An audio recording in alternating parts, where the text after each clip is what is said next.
पदवीधरचे आमदार निरंजन डावखरे जिल्हा दौऱ्यावर आहेत. आपल्यासोबत डावखरे साहेब आहेत. साहेब काय सांगाल? अधिवेशनाचा विशेषतः कोकणाबाबत संच मान्यतेचा प्रश्न तुम्ही मांडलेला होता.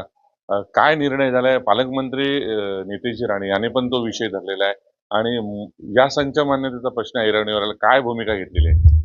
पंचमान्यतेचा विषय हा कोकणामध्ये आणि विशेष करून सिंधुदुर्गामध्ये अतिशय महत्त्वाचा आणि त्याचबरोबर या संदर्भातलं शासनाचा निर्णय याच्याकडे सर्व शिक्षकांची नजर ही निश्चितपणे आहे. मध्यंतरी पण या विषयासंदर्भातली बैठक ही कोकणातले सर्व आमदार आणि मंत्री यांच्याबरोबरची माननीय शिक्षण मंत्र्यांच्या इकडे झाली होती. पण त्याच्यामध्ये घेतलेला निर्णय हा निश्चितपणे सिंधुदुर्ग जिल्ह्याला फारसा असा फायद्याचा नव्हता. फायद्याचा नव्हता पेक्षा त्याच्यामध्ये जिल्ह्याच्या जे शाळा आहेत त्यांचं नुकसान हे निश्चितपणे होतच होतं आणि त्याच्यामुळे याच्या संदर्भातलं ज्यावेळेस शिक्षण मंत्र्यांना पुन्हा एकदा आम्ही सांगितलं तर या संदर्भातलं आपल्या सगळ्यांना ज्या आपल्या शाळा आहेत त्या शाळा टिकल्या पाहिजेत. ते विद्यार्थ्यांसाठी एक सुविधा या दृष्टिकोनाने शैक्षणिक सुविधा टिकली पाहिजे. यासाठी एक निर्णय निश्चितपणे माननीय शिक्षण मंत्री दादा भुसे हे ते आहे त्या निर्णयामध्ये तसा बदल करून हा निश्चितपणे सिंधुदुर्ग जिल्ह्यासाठी घेणार आहे. 10 तारखेला लक्षवेधी झाले होते. जिल्ह्याच्या शिक्षण अधिकाऱ्यांच्या मनमानी कारवाई. तुम्ही पण त्यामध्ये सहभागी होता आणि तो अहवाल आता गेलेला आहे. काय भूमिका असणार आहे तुमची?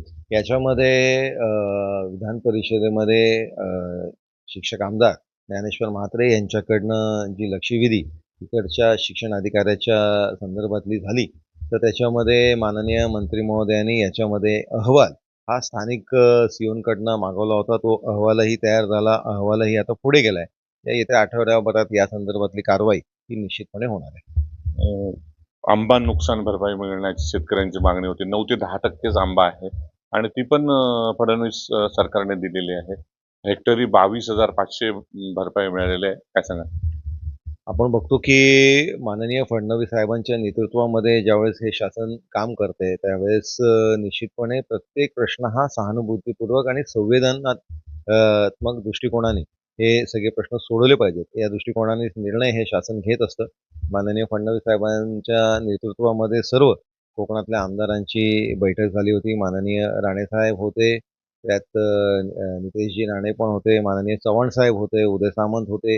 हे सगळेजण त्या बैठकीमध्ये असताना माननीय सीएम साहेबांनी जे आपल्या इकडचे आंबा, काजू याचे जे शेतकरी आहेत यांना दिलासा देण्याच्या दृष्टिकोनाने शासनाने निर्णय घेतलेला आहे. मला पूर्ण विश्वास आहे की याच्यामध्ये आपल्या इकडच्या शेतकऱ्याला अतिशय चांगल्या पद्धतीमध्ये एक न्याय भेटणार आहे. कोकणासाठी विशेषतः डोंगरी निकषचे निकष होते आणि आता विद्यार्थी संख्या कमी होती. शहरी भागाकडे वाढण्याचा कल आहे जो वाढलेला आहे. शाळा टिकल्या पाहिजेत. शिक्षक अतिरिक्त होते. यासाठी काही प्रयत्न असणार आहेत का? एकच शिक्षण मंत्र्यांसोबत बैठक वगैरे घेऊन? याच्यामध्ये अधिवेशना काळामध्ये ही आमची चर्चा माननीय शिक्षण मंत्र्यांबरोबर झाली होती की आता जसं जसं काळ बदलतोय तसं तसं ग्रामीण भागातला व्यक्ती हा जास्तीत जास्त शहराकडे नोकरी धंद्यासाठी वळत चाललेला आहे आणि त्याच्यामुळे ग्रामीण भागामध्ये जास्तीत जास्त रोजगार निर्मिती करण्याच्या दृष्टिकोनाने लोकसंख्या जास्तीत जास्त या इकडे टिकली पाहिजे.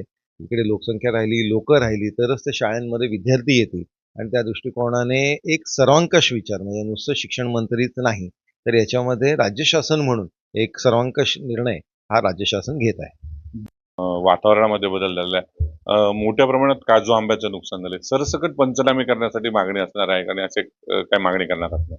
याच्यामध्ये आपण बघितलं की यावेळेस बजेटमध्ये पण शासनाने घोषणा केलेली आहे आणि आताही की आपण शेतकऱ्यांना आता जो अवकाळी पाऊस पडलेला आहे, गारपीट झालेली आहे, याच्यामुळे आपला आंब्याचा मोहोर गेलेला आहे. बरेच ठिकाणी काजूचेही आपलं नुकसान झालेलं आहे. तर या संदर्भात शासन एक चांगला निर्णय याच्या बाबतीत घेतलेला आहे आणि तो निश्चितपणे सर्व शेतकऱ्यांना याचा मोठा फायदा होणार आहे. खराच प्रश्न फार मोठा जो दोषी असेल त्याला सोडणार नाही. कसं बघता एकंदर या प्रकरणाकडे? या विषयासंदर्भात माननीय मुख्यमंत्री महोदयांनी भूमिका अतिशय स्पष्ट केलेली आहे. जे दोषी आहेत त्यांना कुठेही माफ केलं जाणार नाही. कारण कायदा हा सर्वांपेक्षा मोठा आहे. त्याच्यामुळे या इकडे जे कोण दोषी आहेत त्यांना निश्चितपणे जे शासन व्हायचं ते होणार. बॅक टू बॅक अशी प्रकरणं बाहेर काढली जातात. झिरवळांचा जो प्रश्न आहे तो पण बाहेर काढलाय. त्याच्यावर मुख्यमंत्र्यांनी म्हटलंय की जर तो व्हिडिओ माफ केला असेल तर त्याला पण सोडणार नाही. तुमच्याकडे काही पुरावा असेल तर त्या असंही त्याने आव्हान त्यांना केलं. याच्यामध्ये माननीय सीएम साहेबांनी राज्य शासनाची भूमिका ही स्पष्ट केलेली आहे. झिरवाळांनी त्यांची बाजू मांडलेली आहे आणि याच्यामध्ये चौकशी होऊन निश्चितपणे ही योग्य कारवाई शासन करणार आहे. कायद्यापेक्षा कोणीही मोठं नाही. छोटा प्रश्न तुम्ही आज जिल्ह्यामध्ये येत आहे विशेषतः शैक्षणिक साहित्यांचा वाटप करतात कोकणातील ज्या शाळा आहेत त्या मजबूत करण्यासाठी त्याला स्टेज देण्यासाठी काय प्रयत्न असणार?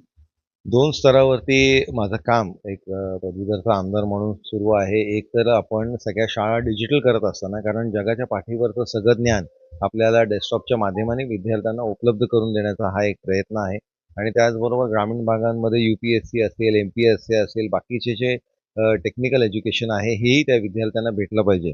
या दृष्टिकोनाने हे कम्प्युटर्स, हे डिजिटलायझेशनचा जास्तीत जास्त उपयोग या विद्यार्थ्यांना व्हावा, हा एक प्रयत्न याच्यामध्ये आहे आणि त्याचबरोबर प्रत्येक शाळा कोकणातली ही ग्रीन स्कूल झाली पाहिजे आणि त्याच्यामुळे जास्तीत जास्त सोलर पॅनल लावून कारण आपण बरेचदा बघतो की शाळा डिजिटल केल्यानंतर इलेक्ट्रिसिटीचं बिल वाढतं आणि त्याच्यामुळे मग ग्रामपंचायत बिल भरेल का शाळा संबंधित बिल भरणार कोण हा एक प्रश्न निर्माण होतो. त्याच्यामुळे सोलर पॅनल लागले तर निश्चितपणे ही अडचण दूर होईल आणि त्याही पद्धतीचं काम हे मी सातत्याने करत आहे. अधिकारी काही प्रश्न प्रलंबित ठेवतात त्या सगळ्या प्रश्नांना एकत्र करून सोडवण्यासाठी प्रयत्न असतो कारण शिक्षकांना कुठे भेटी जाणार निश्चित निश्चित आपल्यासोबत निरंजन डावकरे सिंधुदुर्ग जिल्ह्याच्या दौऱ्यावर आहेत आणि त्यांनी स्पष्ट केलंय की विशेषतः फडणवीस सरकारला त्यांनी धन्यवाद देताना जो नुकसान भरपाई दिलेली आहे शेतीचं विशेषतः आंबा बागायतदारासाठी त्यासाठी त्यांनी फडणवीस सरकारला धन्यवाद देताना पाहायला मिळतात. भरत केसरकर, न्यूज 18 मराठी, सिंधुदुर्ग.